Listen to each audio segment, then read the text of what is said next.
ఈ స్టెప్లో గనక మీరు అనుకున్న రాజ్ తరుణ్ సో వచ్చి ఒప్పుకోవడం కానీ లేకపోతే ఇవన్నీ జరగకపోతే నెక్స్ట్ ఇంకా కేసు అనేది సార్ కాపురం చేసుకుంటానంటే మీడియా మిత్రులు చెయ్యట్టి దండం పెట్టి మీరు ఒప్పుకోకపోతే గ్యాగ్ ఆర్డర్ లాంటివి వేసి మీ ఛానల్లో ఉన్నటువంటి ఈ లింక్లే తీపిచ్చి హ్యాపీగా కాపురానికి వెళ్ళమంటాం. ఆ పిల్లోడు కాపురం చేసుకుంటానంటే లేదు సార్ మాకు పాపులారిటీ కావాలి ఇంకో 10 రోజులు వీడియో రంచండి అడుగుతుంటండి. అడగారు కదా ఆబ్వియస్గా అడగారు సార్. ఇప్పుడు పొద్దున్నుంచి 10 ఇంటర్వ్యూలు మా ఇండివిజువల్ పనులు మానేసుకుని వీటి వల్ల కొత్తగా నాకు వచ్చే నేమడి ఫేమ్ ఏముంటుంది సార్? కాదు, నేను అనేది ఏంటంటే ఇప్పుడు ఆ అమ్మాయి అంటున్నారు అంటే ఒక ఆధారాలన్నీ బయట పెట్టేస్తే రేపొద్దున నా మొగుడు నాతో కాపురం చేయడేమో అని అంటున్నారు కదా. యా అంటున్నారు కదా. తను చెప్పడం కూడా అదే చెప్పాడు కదండి. ఇప్పుడు నువ్వు సైలెంట్గా ఉండి నలుగురు మధ్యలో చూస్తే నీకు మెయింటెనెన్స్కి అని విల్లా ఇస్తాను, బట్ నేను ఉండను అన్నాడు. నువ్వు ఉండకపోతే ఎలా, నేను ఫైట్ చేస్తాను, నాకు కావాలి అంటే నేను రాను అన్నాడు. అంటే పెళ్లి చేసుకుంటాడు ఫస్ట్ జరిగిన డిస్కషన్ అనమాట. సో నేను ఫైట్ చేస్తాను అన్న దానికి అతను బెదిరిస్తున్నాను అని పెట్టినప్పుడు ఇప్పుడు పెళ్లి చేసుకుంటాను అందరి ముందు అనేది అంటున్నాడు. యాక్చువల్లీ కొంపకరాడు బయట తిరుగుతాడు. సొసైటీ కోసం చేసుకుంటాను. సొసైటీలో మీరు ఒక wife, but other than things కి అదే డాగ్ కీపర్ ఎందుకు మనం మాట్లాడినట్టు. అయితే ఇప్పుడు ఇంత జరిగింది, మీరు నిన్న మాట్లాడుతూ కూడా రాజ్ తరుణ్ వస్తే నేను యాక్సెప్ట్ చేస్తాను అంటున్నారు. ఆయన కూడా పాపం అదే భయంలో ఉన్నారు అప్పుడప్పుడు. మేబీ ఇప్పుడు ఇంకా నేను కొంచెం స్ట్రాంగ్ అయ్యాను కాబట్టి వద్దేమో, నేను సెల్ఫ్గా బతకగలను. ఇంకా కాకపోతే మళ్ళీ 0 నుంచి 33 నుంచి మళ్ళీ 0 అన్నది ఎడ్యుకేషన్ పరంగా అయితే జాబ్ చేయలేకపోవచ్చు. డెఫినెట్గా ఏదో ఒకటి అయితే I think about it and I do. నేనంటే ఇప్పుడు రాజ్ తరుణ్ వచ్చి జరిగింది ఏదో జరిగిపోయింది, నా తప్పు నేను తెలుసుకున్నాను, ఇక నుంచి సొసైటీకి నాకు కూడా నువ్వే, సొసైటీ పరంగా నా పరంగా కూడా నాకు వైఫ్ నువ్వే అని అంటే కనుక వాట్ ఈస్ ద తప్పకుండా మేబీ నేను యాక్సెప్ట్ చేస్తానేమో. కాకపోతే నేను పెళ్లి చేసుకున్నాను, అతను నమ్మాను. ఇప్పుడు ఇదంతా జరిగింది లీగల్గానే, మేబీ అదే నలుగురు మధ్యలోనే వద్దు అని విడిపోయి నా లైఫ్ నేను చూసుకోవడానికి ఇష్టపడతాను. ఇప్పుడు ఒకవేళ అతనికి మీ లాయర్ గారు చెప్పినట్టు 10 years ఆఫ్ ప్రిజన్లోకి వెళ్ళిపోయి వచ్చిన తర్వాత అతను ఆబ్వియస్గా మీ వైపు ఉండడు. అవును, ఆబ్వియస్గా ఉండడు. ఇంకా అతను మీ లైఫ్ నుంచి వెళ్ళిపోయినట్టే. మరి ఇక వదిలేసుకుని ఇంకా మళ్ళీ మీ లైఫ్ కొత్తగా స్టార్ట్ చేయడానికి మీరు ప్రిపేర్డ్గా అయితే ఉన్నారా? ఆ విషయం కూడా ఇంకా ఎనీథింగ్ ఈజ్ హ్యాపెన్. సార్ చాలా మందికి ఉన్న కన్సెప్ట్స్ ఏంటంటే ఎన్ని అవుట్ ఆఫ్ కోర్ట్ సెటిల్మెంట్ అవుతాయని. ఇప్పుడు అవుట్ ఆఫ్ కోర్ట్ సెటిల్మెంట్ అవుతాయా అవ్వవా అనేటువంటి జానర్లో కేసులే మొదలు పెట్టకుండా ఉండం కదా. మర్డర్ కేసులు అవుట్ ఆఫ్ కోర్ట్ సెటిల్మెంట్లు అవుతూ ఉంటాయి, రేప్ కేసులు అవుట్ ఆఫ్ కోర్ట్ సెటిల్మెంట్లు అవుతూ ఉంటాయి, ఎక్స్టార్షన్, అబ్డక్షన్ టు సూసైడ్లో అవుట్ ఆఫ్ కోర్ట్ సెటిల్మెంట్లు అవుతూ ఉంటాయి. అవుతున్నాయి కదా అని కోర్టులు తాళాలు వేసేయమంటారా, న్యాయవాదులు వృత్తిపరంగా మానేయమంటారా? 100% కాదు. సో మనం ఏదో గొప్పగా ముద్రగా మాట్లాడడానికి ఇవన్నీ మాకు తెలిసే లాస్ట్లో అవుతాయి అంటే ఇక్కడ intention is not to derive it the next best possibility. లాస్ట్లో ఏం జరుగుతుంది, నెక్స్ట్ ఏం జరుగుతుంది గురించి కాదు. ఎస్టాబ్లిష్ అవుతే కొంతమంది ఆడపిల్లని ఎలక్ట్ అవుతారు.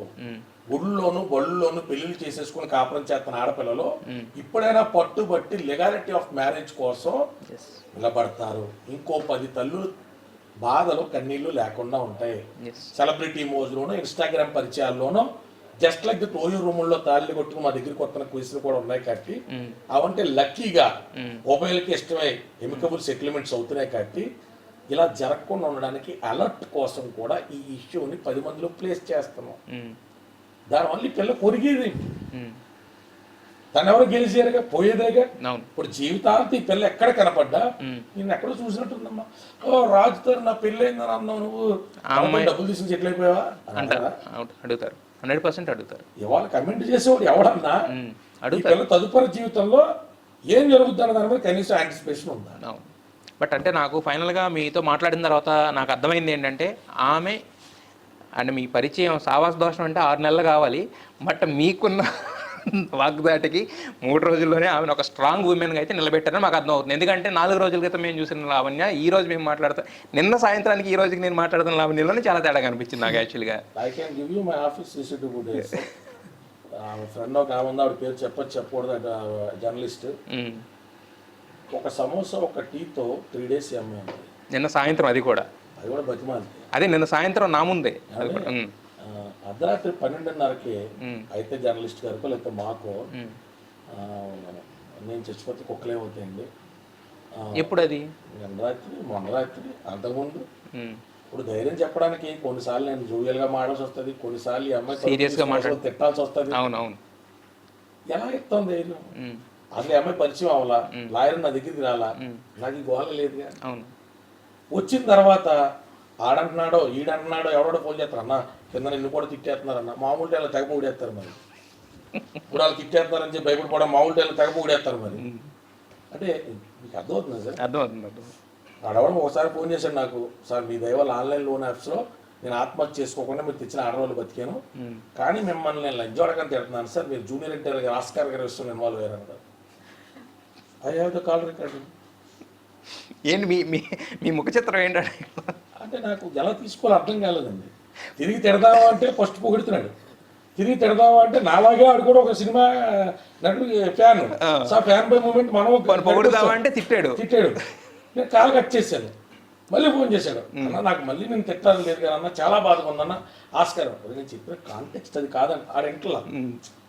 ఎందుకంటాడు మా కుర్రోళ్ళు మా వాళ్ళు ఫ్యాన్స్ ఎవరైనా అంటారు వింటారు కదా, మేము అభిమానించే నటుడు ఫ్యాన్స్ అంటారు వింటారు కదా. అంటే సొసైటీలో ఎవరు ఎందుకు దీని మీద ఎలా స్పందించారు ఎలా చెప్తాం సార్? నరేంద్ర దాస్ మోడీ అనేటువంటి వ్యక్తి, నరేంద్ర మోడీ ఒక ఏదో చెప్తాడు ఆయన స్పీచ్, దాని గురించి నెట్ లో ఆడి కన్వీనియంట్ గా ఉన్న తీసుకుంటాడు, ఆయన నచ్చితే ఆయన కన్వీనియంట్ గా లేని తీసుకుంటాడు.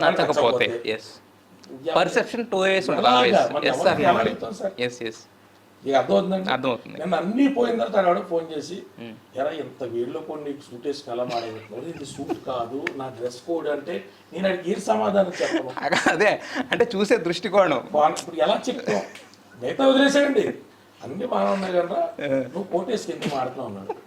అంటే ఇప్పుడు నేను పొద్దునుంచి వర్చువల్ రిప్రజెంటేషన్ ఇస్తున్న వీడియోలు అడిగి పెట్టి, నాన్న ఇదిగో పొద్దునే నీకు ఈ కేసు నెంబర్లో హైకోర్టు కోర్టు నెంబర్ 22లో నేను శ్రీదేవి మేడం ముందు రిప్రజెంట్ చేశాను, వెంటనే మీడియా వాళ్ళు వచ్చారు బయటకు వచ్చి మాట్లాడని చెప్పలేం కదా.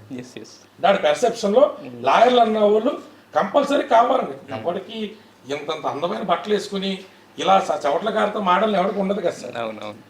అంటే ఆడికి ఉద్దేశం సార్, అంటే నేను అదే అంటున్నాను సార్, చూసేవాడికి ఇది కరెక్ట్ అనుకునేవాడికి ఆ విధంగా కనపడుద్ది, ఇది వేరే విధంగా చూసేవాడికి ఏంటంటే మీరు వేసుకున్న కోటు దాని వెనమాల ఉన్న చెమట్లో లేకపోతే ఇవి కనపడతాయి. నేను స్పీచ్ మొత్తంలో మాట్లాడి అన్ని వదిలేసి నెటిజన్లను తట్టబొక్కని తిడతావు అన్న కింద 15 మినిట్లు ఉంటాయి. లాస్ట్ పిల్లకి ధైర్యం ఇవ్వడం కోసం నేను మాట్లాడేది ఎవడో మాట్లాడడం. దానికి కూడా నేను క్లారిటీ ఇస్తాను. ఇందాక అడిగిన 10 seconds ఇప్పుడు చెప్తాను. నెటిజన్స్లో ఉంటారు సార్ మీరు అన్నట్టు 90% మెంబర్స్ అలాంటి వాళ్ళే ఉంటారు. బట్ 10% మెంబర్స్ ఏంటంటే తెలియక కాంటెస్ట్ వాళ్ళకున్న డౌట్స్ క్లియర్ కాక వాళ్ళు కూడా వీళ్ళతో చేరిపోతారు. నేను అది క్లారిటీ, ఆ 10% మెంబర్స్ అన్న క్లారిటీ అద్భుతంగా చెప్పారంటే మంచి ఎవరన్నా. ఈ 10% మెంబర్స్ కూడా మధ్యన ఏమైపోయారంటే సార్, ఈ 90% తిరిగి దాడి చేస్తారని మ్యూట్ అయిపోతున్నారు. పాపం మాట్లాడట్లా, బయట ఎక్కడైనా కనపడితే మాట్లాడుతున్నారు. సార్ ఈ విషయంలో మాకు అర్థమైంది, కానీ కింద అంతమంది మధ్యలో మేము కమెంట్ పెడితే కార్నర్ అయిపోతాం కదా. అంటే సోషల్ మీడియాలోకి వచ్చాము, ఫేస్ మీద మాట్లాడుతున్నాం అంటే ఇట్ ఈస్ దేర్ రైట్. ఎన్నైనా అంటాం, ఏవైనా అంటాం, నువ్వు వచ్చావు కాబట్టి పడాలి. అందుకని మీరు అడిగినన్నిటికి మా దగ్గర ఉన్న వివరంలో 100% ఫేస్ చేసాం. ఎవరికి గమనిస్తారు తీసుకోవడం sir, end of the day court judgement ఇస్తుంది. కోర్టు ప్రొసీడింగ్స్ అన్ని భగవంతుడి దగ్గర సాగాలని కోరుకుంటాం. ఇప్పుడు దాకా ఏ కేసు ఓడిపోవాలని కోరుకోలేదు, కానీ రాజ్ తరుణ్ ఈ అమ్మాయితో కలిసి కాపురం చేసుకుంటాను అంటే కేసు ఓడిపోవడానికి